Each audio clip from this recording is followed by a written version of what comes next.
Aqui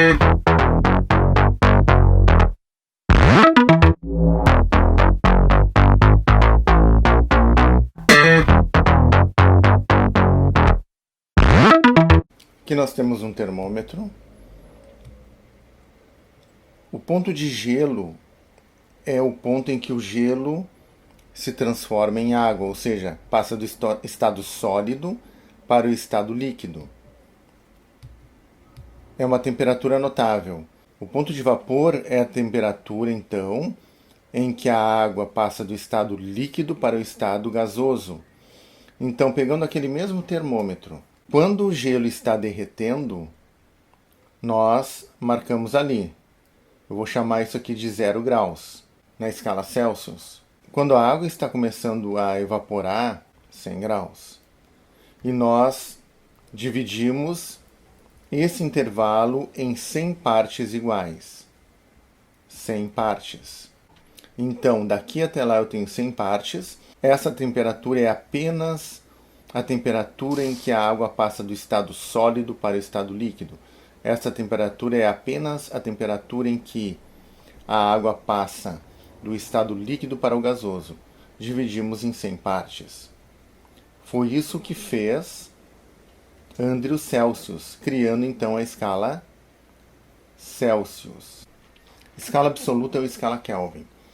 Lord Kelvin teve uma ideia um pouco melhor. Tenho aqui a escala Celsius e aqui a escala criada pelo Lord Kelvin. O que ele pensou? Se eu tenho 0 graus, ponto de gelo na escala Celsius, é apenas a temperatura em que a água passa do estado sólido para o líquido.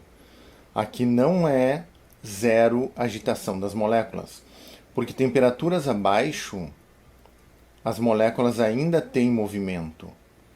Lá está o ponto de vapor, então aqui eu tenho a correspondente na escala Kelvin. Mas como é que ele encontrou isso aqui? Vamos ver. Ele fez uma série de medidas do volume de gases em função da temperatura. O que ele observou? Todos os gases que ele fez medidas do volume em função da temperatura, eles tinham uma propriedade. O volume seria teoricamente zero a uma dada temperatura, menos 273,15 graus Celsius. Para um outro gás, isso também acontecia. Um gás A e um gás B. O que ele verificou? Aqui eu estou simplificando bastante. O que ele verificou? Que, possivelmente, nessa temperatura, as moléculas teriam nenhuma agitação térmica, nenhum movimento. Então, as moléculas de um corpo teriam energia cinética média igual a zero. Energia cinética média, por quê? Porque é um conjunto de moléculas numa determinada substância.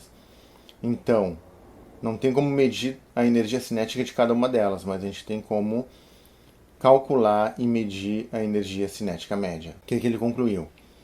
A menos 273,15 graus Celsius, nós teríamos zero agitação. Então, essa escala é chamada de escala absoluta. Então, o que ele concluiu? Que essa escala, então, corresponderia a nenhuma agitação nesta temperatura.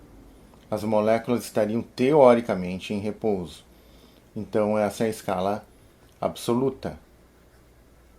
Ou, hoje conhecida como escala Kelvin. Por quê?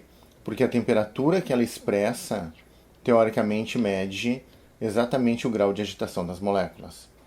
E aqui nós temos o zero absoluto. 0 Kelvin é chamado de zero absoluto, porque nessa temperatura, teoricamente, as moléculas estariam em repouso. A gente sabe que isso é impossível de conseguir, por questões da mecânica quântica, devido às leis que regem o mundo subatômico, ou seja, as partículas muito pequenas como elétrons, prótons, moléculas, etc. É uma temperatura impossível de se conseguir, mas é um limite inferior da matéria.